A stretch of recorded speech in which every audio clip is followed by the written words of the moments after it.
Today, I've got Jonas on the show. He's the CEO of OnlineJobs.ph, the largest website for finding Filipino virtual workers. With over 250,000 Filipino resumes and over 100,000 employers from around the world using it. He works about 17 hours a week, choosing to spend his time with his family rather than working. And this is the AMZSecrets.com show, episode 86. I'm your host, David Aladdin. Let's skip past the sponsors and right into it. Great to have you on the show, John. Hey, thanks for having me. So, can you take us to the beginning before your online successes? Where did your journey begin? I graduated from college in 2004, and I had a job out of school for 10 months. And I'm a terrible employee. And my only goal during that time was to quit my job. That was all I wanted, because my wife, we had a little boy. He was about a year old, and my wife would call me while I was at work, and she would say, "Oh, you just missed what he did. Oh, this was so cute." And I hated it. I hated being away. And then working a job for me doesn't work super well. Like, when there's not an incentive to do good work, if I don't make more money for doing good work, then I just don't do good work. So What job were you doing, if you don't mind me asking? So I graduated from college in computer science. I was doing programming. Very cool. And it was fine. It was fine. Whatever.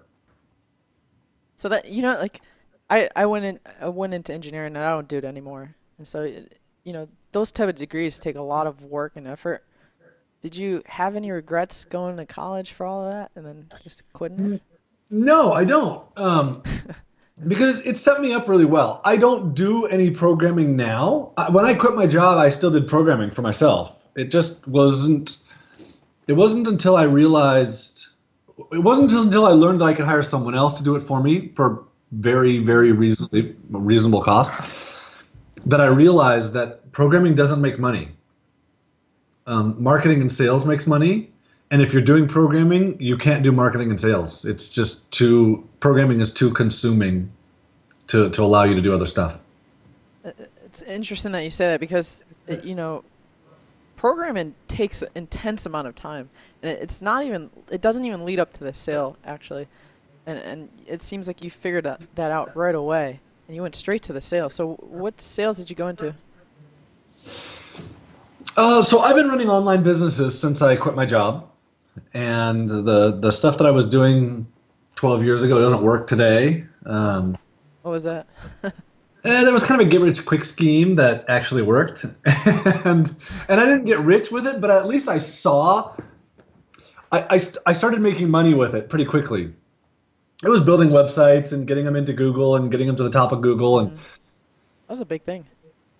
yeah, it was. Yeah, create a lot of niche sites and rank for those keywords, those long tail keywords, and Totally. Or even like major keywords. I was ranking like number 1 or number 3 for like wrinkle cream or car insurance or work from home or home-based business, or there was so much stuff. How many websites did you have up at a given point in time, at the peak? 100,000? Holy cow! And I've never heard of that large of a number. I've heard of 400 to 1,000 was like, that's intense. Lots to manage. Yeah. We built software to build websites. So, Wow. and this, none of what we were doing works today. And I knew when I did it, this is a short-term thing. And there was a lot of those other keywords that I mentioned were not part of that 100,000 sites that were built, whatever.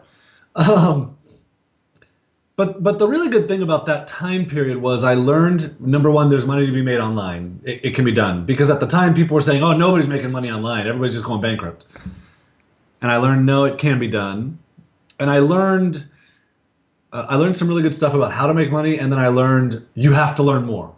And so I started pushing to figure out other things online. I figured out other ways of marketing. I figured out pay-per-click, and I figured out how to do some other kinds of advertising, like forums and Craigslist. And I just started realizing you can drive traffic all these different ways to a website. And I realized I learned you can sell something online. You just have to learn how to sell, or how to provide value to people, and it works out. So, and when you combine those things, how to sell and how to provide value and how to drive traffic, it works. It works to making money.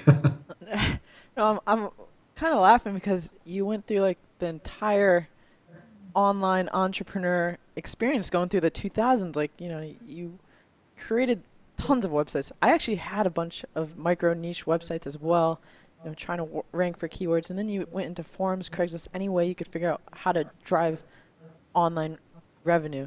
And the biggest lesson that I think I've learned, is the short term versus the long term rewards. You can notice it when you start creating these authority websites versus, these niche websites.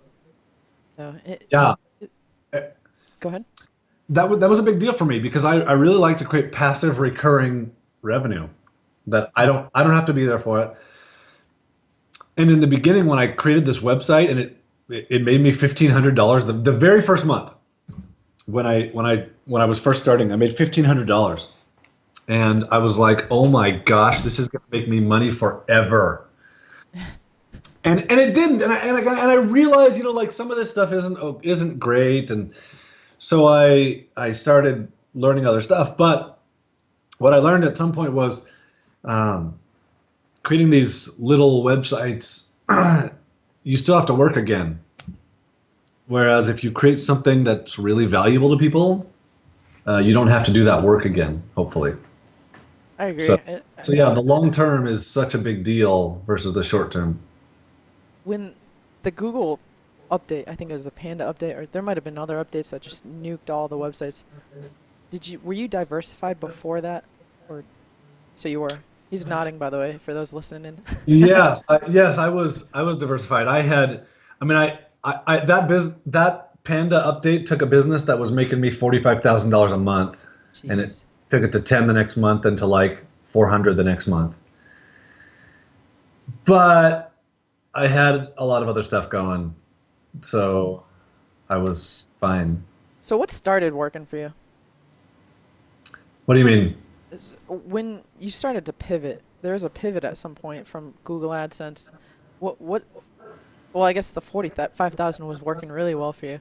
But when did you start deciding this isn't going to last forever? Let's start building something else. That's part of me. That's how I am. I always want to build something else. I always want to have multiple things going so that in case something dies, I have something to fall back on. And so that business that was making a lot of money, at that point, I actually hadn't touched it in probably 2 years. I had guys in the Philippines running it for me, and so I had been working on other stuff. The other stuff that has been really, really good for me was teaching the outsourcing stuff, because that's what I was using. I was using people in the Philippines to build all these businesses. They had built all of it, and people.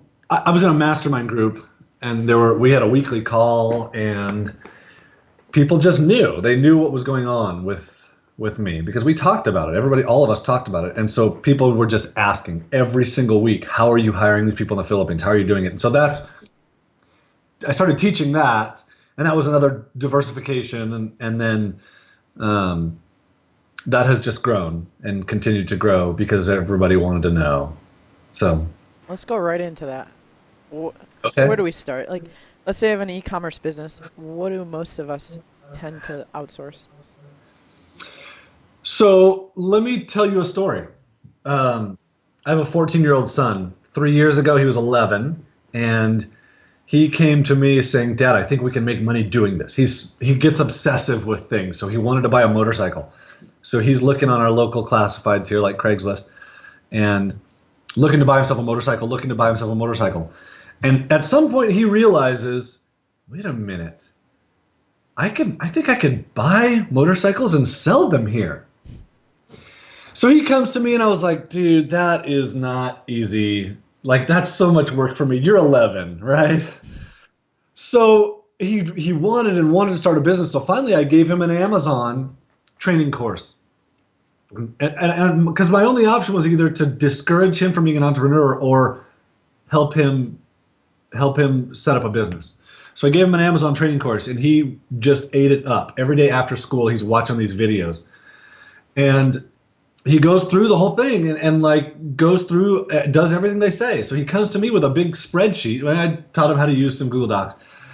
And he comes to me with a spreadsheet of like, here are these products that I found, and this is the one I think we should do. And I said, no, that's a terrible idea. This one doesn't work. This one doesn't work. This one doesn't work. That one's okay. That one's pretty good. This one doesn't work. You know, and I went through it and told him. So we ended up picking a product, and he went and sourced it in China. And then I helped negotiate with them, and I funded it. Nice. And he gets this product and starts selling it on Amazon. And he writes the description, and I modified it for him because he was 11, you know. And that product still is selling stuff on Amazon today. So for the past years, my son has this business running on Amazon, but he's 11, 12, 13, 14, like he's brain dead.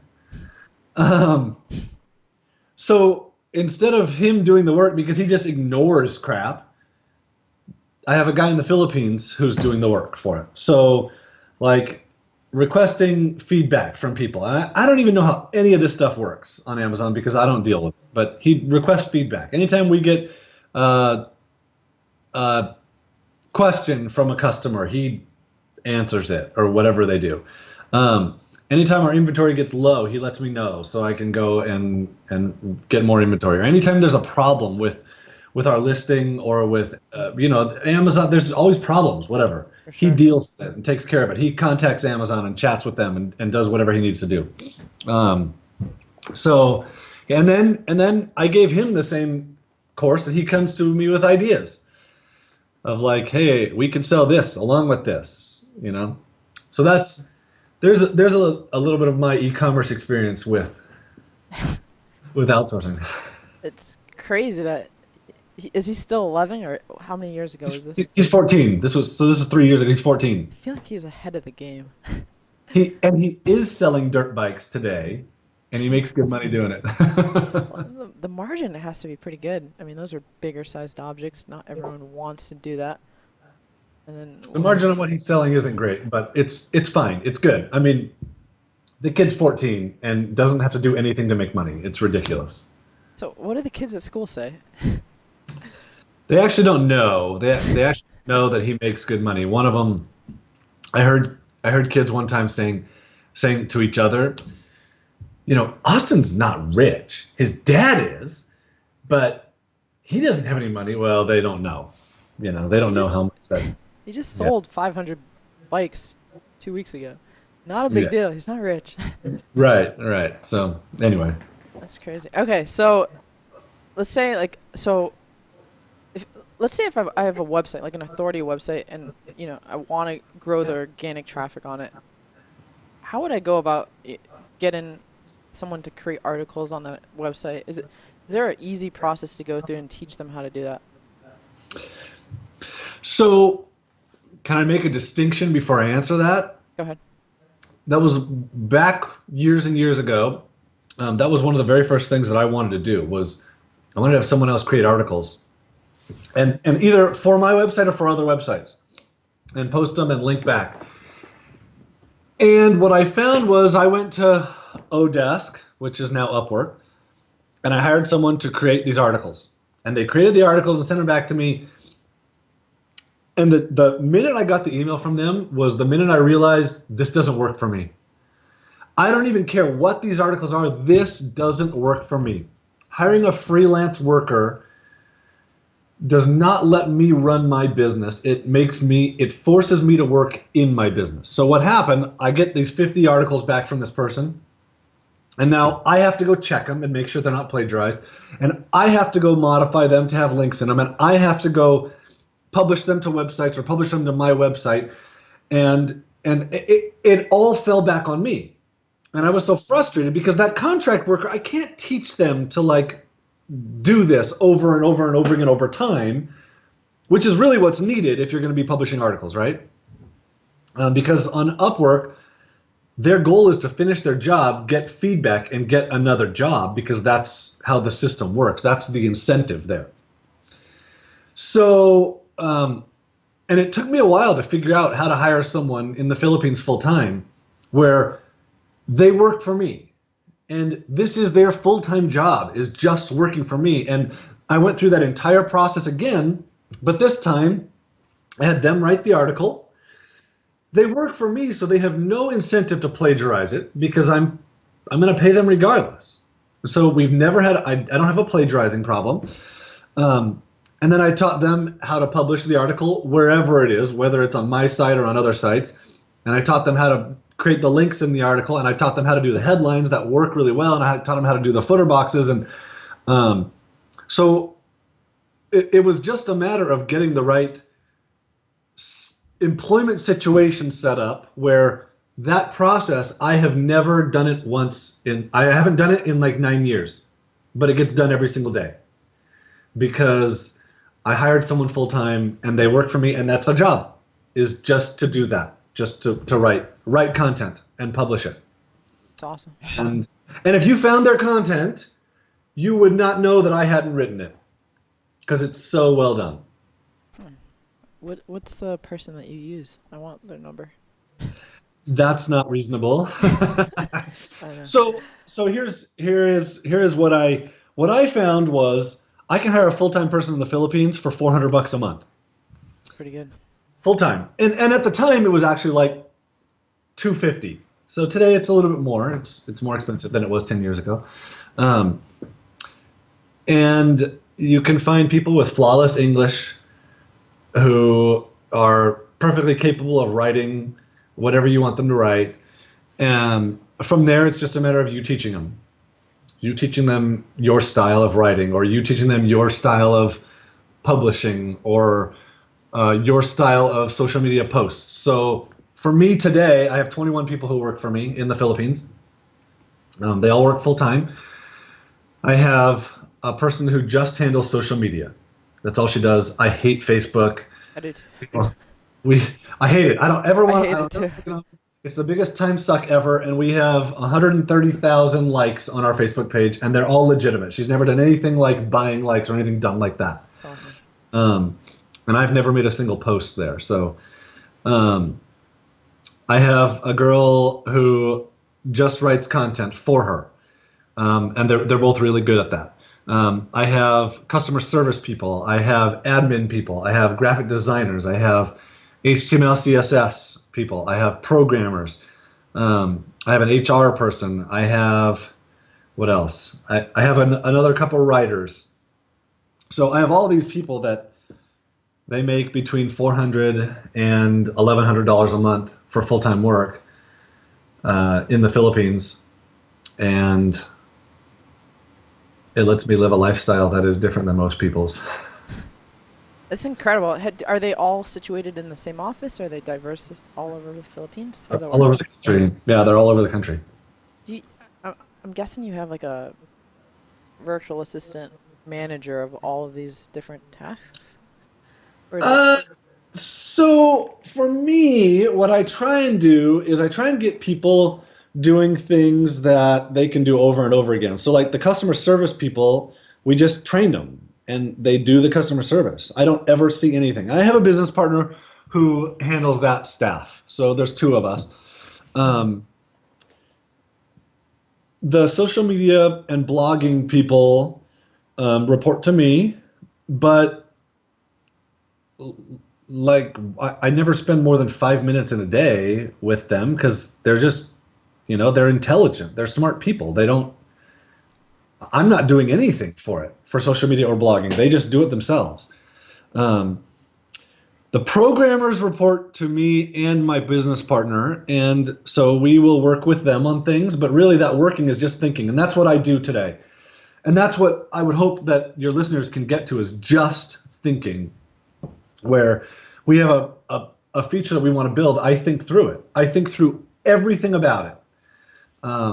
Like all the little details of it, I think through it. and then I tell someone else to implement it and get it done how I want it done. And there's multiple people usually involved in that, but so they report to me. The webmaster dude reports to me, which is fine. The HR person reports to me, but like there's just not much to do there, you know. So I only work a couple hours a day. I don't know if you're looking at my sweet sunburn, but I have raccoon eyes because I skied yesterday and didn't work because I keep getting the feeling that you're in the Philippines, but you're actually not there currently, right? I've only been there once, and that was 6 years ago. And I took my family on vacation for 5 weeks. Very interesting. No, I'm in Utah. All right, this is cool. I love where this is going. I'm thinking how to assign each person. No, I'm thinking of building my own virtual army, like you have done. What does the HR person do specifically? Like, how does that person fit in? So she doesn't actually do standard HR. She does recruiting for us. So and she'll recruit for our business, which is very, very little, but really she recruits for customers because we have customers that want it. I don't like that. I don't even want to talk about that because that's not part of our business. Okay. I was wondering. I was like, do I need an HR person? No, you do not need an HR person. Here, okay, so let me go back, and if people are wondering, let me talk for a minute about how to best implement this. So I've done a lot of podcasts, and I'm going to use you as an example, as in podcasting, and I'll give an e-commerce example. So if you're going to do this, if you're going to hire someone, number one, you're going to hire in the Philippines, and only in the Philippines because there are some very specific cultural things that make all the difference in the world from the Philippines versus anywhere else in the world. So you're going to hire one person, and you're going to teach this person how to do something you know how to do. So you're going to hire them to do something you're currently doing. So most people, when they teach outsourcing, they're like, oh, make a list of things that you could get someone else to do or things that you don't know how to do. And I think that's wrong. I think the very first thing to do is find something you are doing that you're good at that you can teach someone else to do. So maybe that is editing audio for podcasting. Maybe it's editing ums and uhs out of an audio, or maybe it's cutting off the end in the beginning and adding bumpers onto it, right? So you know how to do it. You have your own style, but you're going to hire a audio editor in the Philippines, probably part-time. I don't know how often you do it, but maybe full-time. And then you're going to teach them how to do it in your style. So you're going to give it to them. They're going to send it back to you the first time, and it's not going to be what you want. You're going to be like, oh, man, is this even going to work? This is what I've been through. I've been through this a lot of times. And then you're going to say, hey, so I like what you did here, but I want this like this and like this and like this. And let's work through this specific stylistic piece, right? And you're going to teach them to do it how you want it done. It's going to take you a couple weeks of teaching and training, which if you would have just done the work yourself, it would have been a lot faster. But that's not the point. The point is, after 3 weeks of doing this, you'll never do it again. So true. And they'll do it for you every single time forever. So in an e-commerce situation, and I'm not in this, so I don't know the ins and outs, but with an Amazon business, for example, I'm guessing it requires, to do this really well and really big, you've got to have multiple products. And you probably are constantly finding new products and sourcing new products. So you teach someone in the Philippines how to find new products. They're not going to make the final decision on, yes, this is the product to do, but they're going to do all the research for you. And you're going to teach them, here's what I look at when I do research. You're going to make a video of yourself doing research, talking to that person, saying, hey, here's Amazon. Here's what I'm looking for. I'm looking for this number of sales rank. I'm looking for this and this and this. I'm looking for this and whatever that research is. When you find a product that you think is good, I want you to come over here to Google Docs and put it in this spreadsheet for me. So you're making a video talking to them so they can see exactly what you want. And then when you have some products, you're going to come to me and say, hey, here are the list of products. I think this one works well. but I want you to make the decision. And that's a really big deal. Is people often, when they're outsourcing like this, they want to like completely walk away from crap. You can't do that. You still have to be the CEO. You're still the end all. You're still the decision maker. So when that Filipino comes to you with a spreadsheet of 20 or 50 different products, you have to make the decision. They can give you all the metrics you want, but you have to be the decision maker. Um, so What do you do in terms of, you've got these 17 virtual assistants, not all of them report directly to you, but how do you organize them all? Like, what tools are you using? okay, so that's a really good question. I require communication from each of my people every single day. And so we use Basecamp as a project management system. But for a lot of years, I just used email.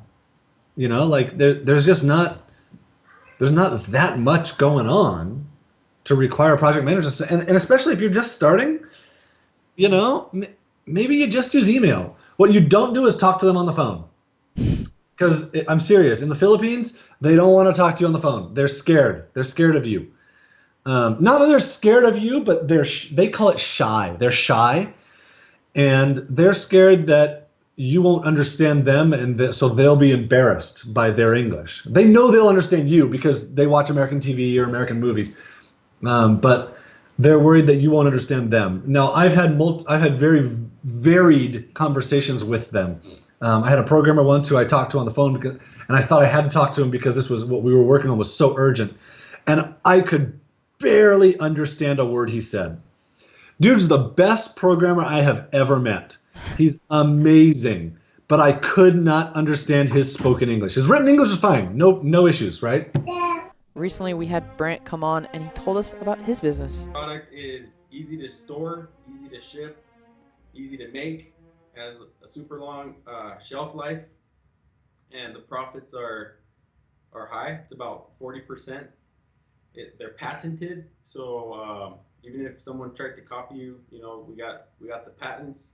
We have good reviews, over 200 5-star reviews on Amazon, and Awesome. over 22,000 followers on Facebook.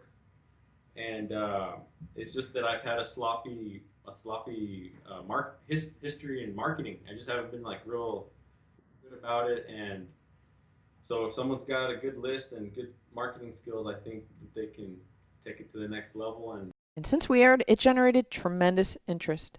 His business is listed at $395,000 and generates solid profits.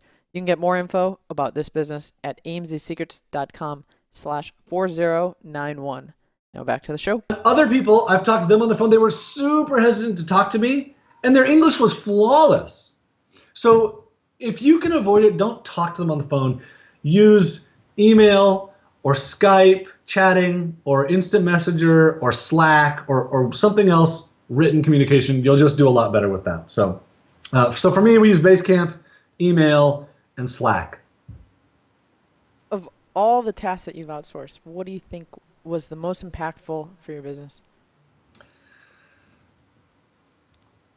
The most impactful was definitely getting rid of programming for me. Like hiring the first programmer, which I waffled back and forth for months on, way back 11 years ago. I had this reference from someone this guy told me, because I had only done Odesk or hired local people, and this guy who is very well, I respect a lot, he said, "Hey, John, when you're ready to outsource some of this stuff, make sure you go to the Philippines with it." And I was like, "What? That's weird." He said, "Yeah, because in India, when you tell them something and they say yes, that means yes, I heard something come out of your mouth. It doesn't mean yes, I understood what you said." And, when I heard that, I was like, wow, that's different, But it kind of gave me a little bit of hope because I had hired people in India before and just had a not good experience, which I think is why most people consider outsourcing problematic, because in the US, we just consider, oh yeah, go to India. And it's hard. It's hard because the cultural difference is so great. And I lost my train of thought. You combine mixtures of like automation, like let's say like a social media automation with your virtual assistants, or do you just have them posting as, Both. yeah? Both. I love that. Yeah. So actually, I was just working on that before we talked. One of my virtual assistants who does social media just asked for. She asked to use DrumUp for her content curation. I was like, that's fine, totally. Yeah. And we use Do it. we use Meet Edgar and we use Hootsuite, and I don't know. I don't even know what else. I don't know what she's using, but we use it. We use software automation with our people automation. So, Yeah. sometimes I find that software, it, be, it kind of makes your social media pages like tend to become inhumane, like not inhumane, but just too dry. Maybe it's the content that I'm posting that's dry. Could be. I don't know, man. I don't deal with it. I don't But look you at guys it. have 150,000 likes, so you guys are doing something correct over there. I don't know what. I don't even know what she does. I don't even know. But so here's the thing. I don't like Facebook, and so I don't want to do. I don't want anything to do with Facebook. So years ago, this girl, she's coming to me saying, "Hey, we should be marketing on Facebook." I was like, "No." Hey, we should be marketing on Facebook. No, I don't want to be on Facebook. I don't know how to do it. I don't understand it. I don't like it. So she comes to me with a plan saying, "Hey, I want to market on Facebook. Here's what we're gonna do. Here are the things." I was like, you send me a whole bunch of different posts that you're gonna make. Because here's one of the things that I've learned.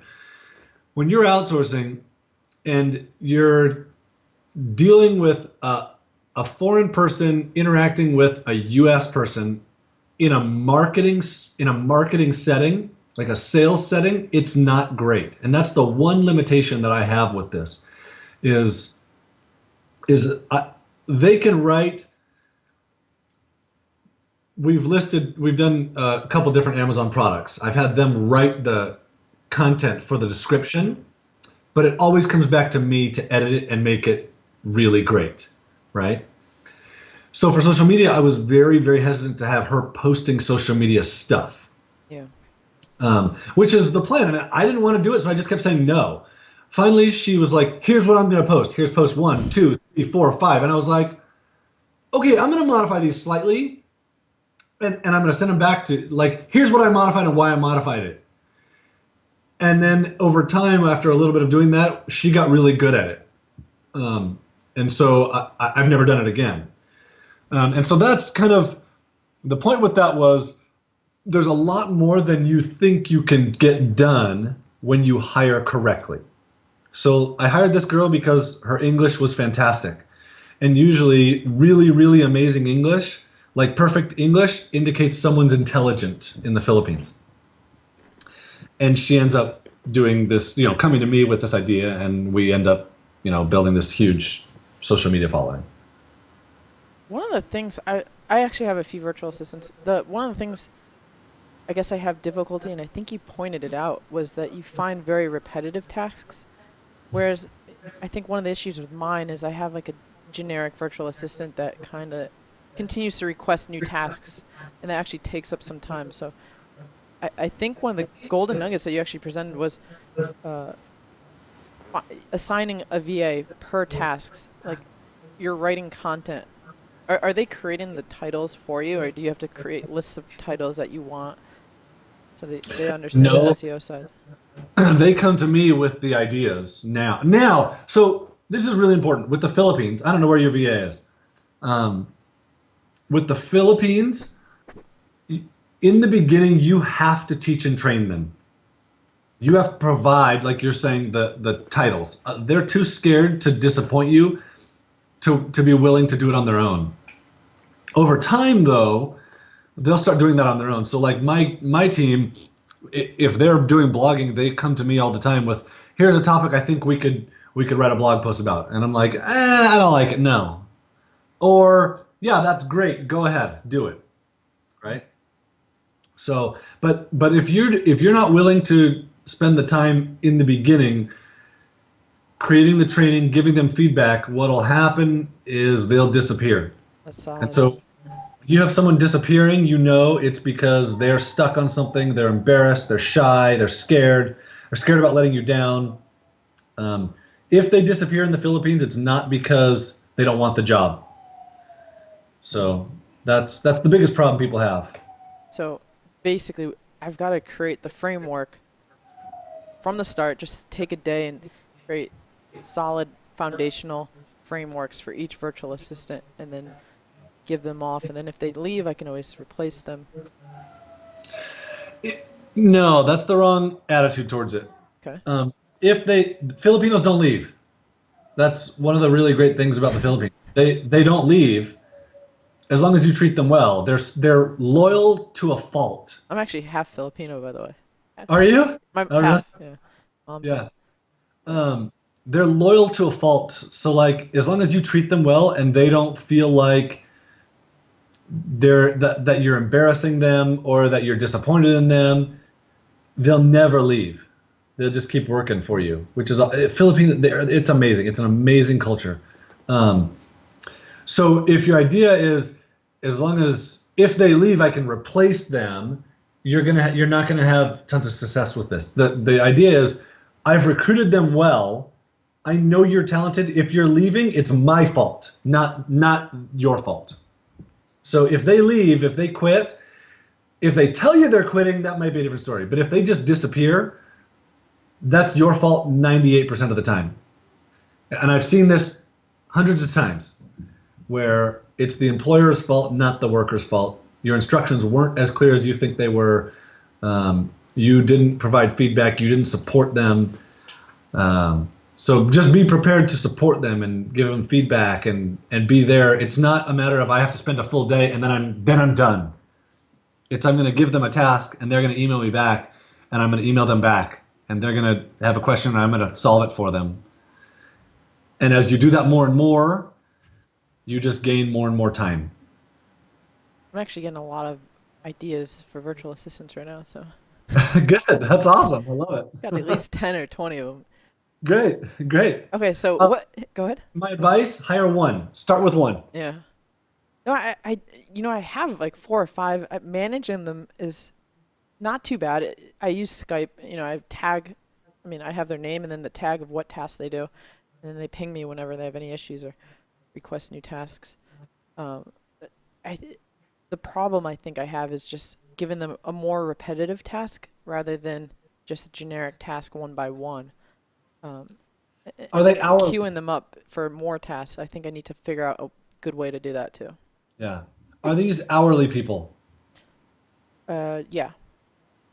Try getting them off of hourly and pay them full time. A set, fixed monthly salary. And then, so if you don't fill their tasks up, they're pretty much, you're still paying them, correct? Yeah, it'll change your brain.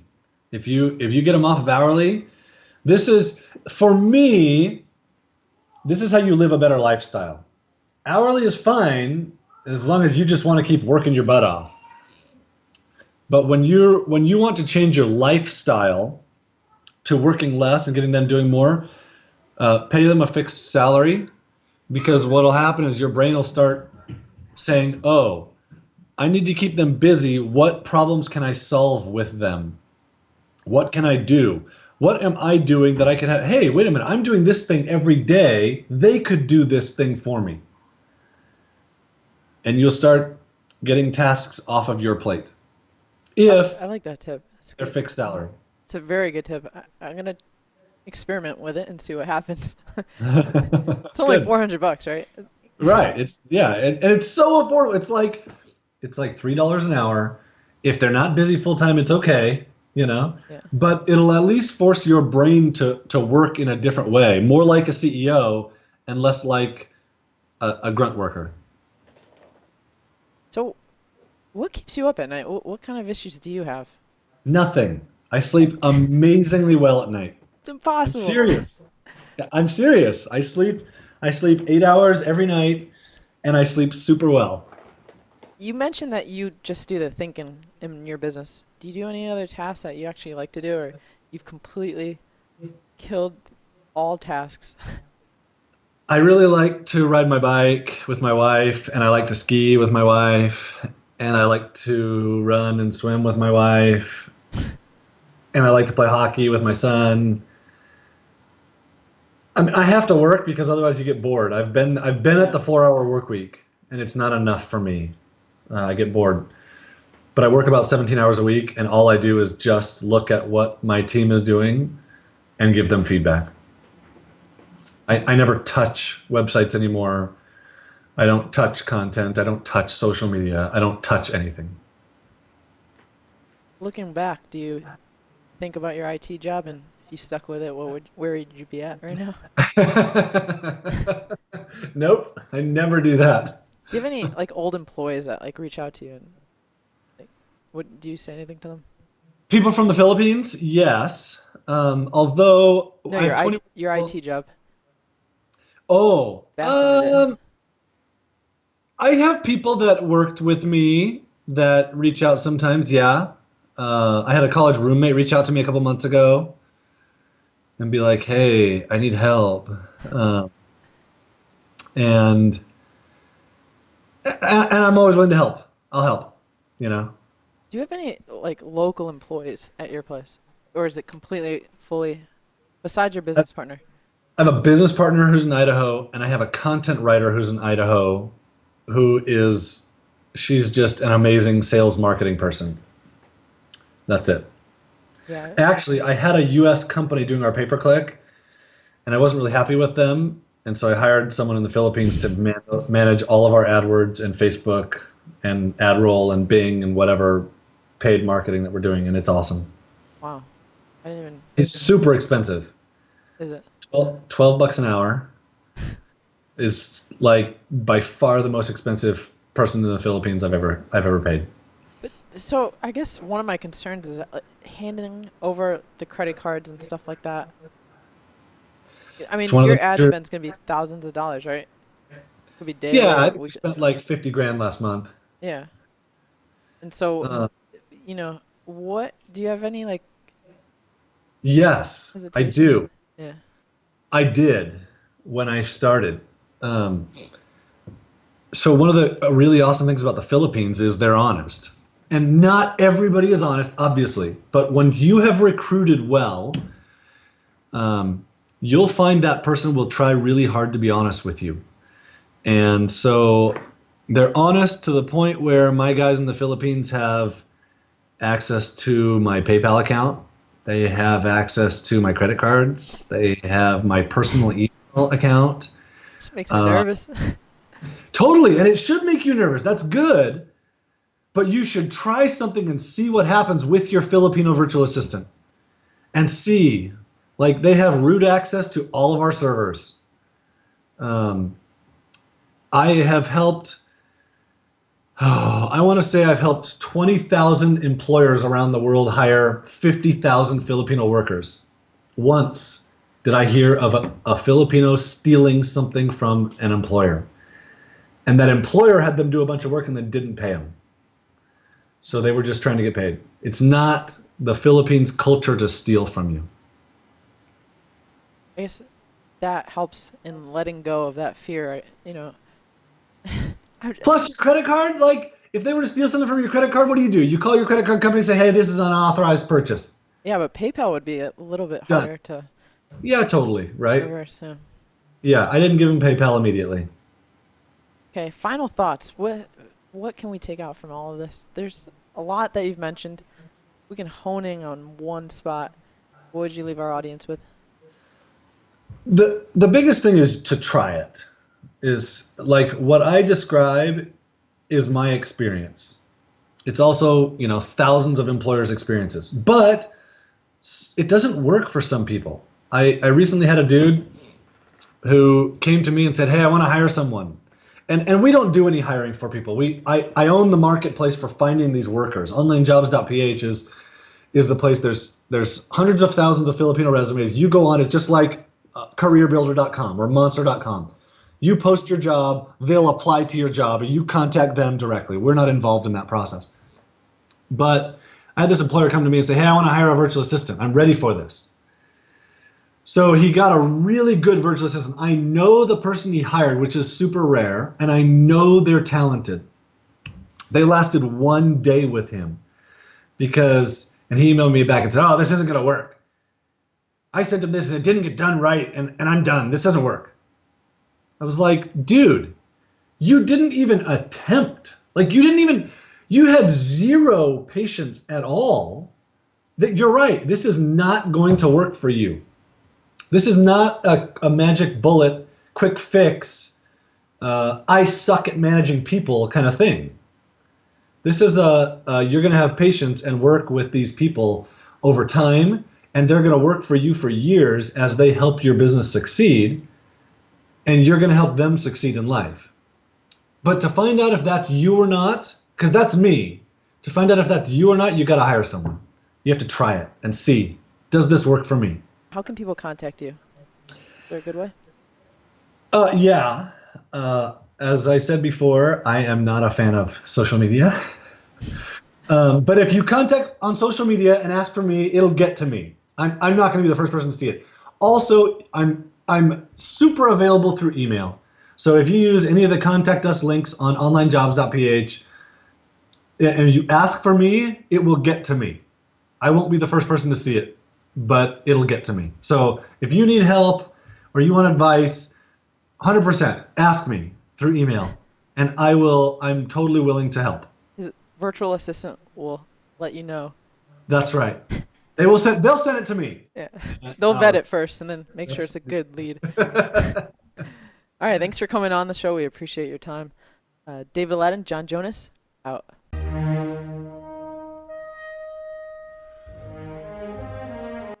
Kings, selling your Amazon business doesn't need to be scary. In fact, I believe it should be exciting. The risks on Amazon are great, no doubt. And the journey has been long, from competitors to jumping into our space, to hijackers, and even Amazon suspensions. It's never ending. AMZ Secrets has teamed up with Mindbay to create the largest audience of buyers and Amazon sellers, all in one spot, so you can get the best price for your Amazon business. We have active, hungry buyers waiting to buy your business. When you're ready, we're ready. You can get a free estimate of your Amazon business at amzsecrets.com/sell. amzsecrets.com/sell. Ramadans, I hope you loved the podcast as I did. Be sure to check out our live Facebook mastermind group at amzsecrets.com/FB. There's over 5,000 members in there. Also, I'm looking for guests to come on the show to add more value and more golden nuggets. If interested, go to amzsecrets.com/guest. I know you're out there. Yes, you over there. Lastly, please leave a review on iTunes at amzsecrets.com/review. Every review counts and helps spread the word. This podcast has been written, edited, directed by David Ladden, Global King in Amazon, Logistics Strategy, and Building Castles. Hee hee. What? David Ladden, out.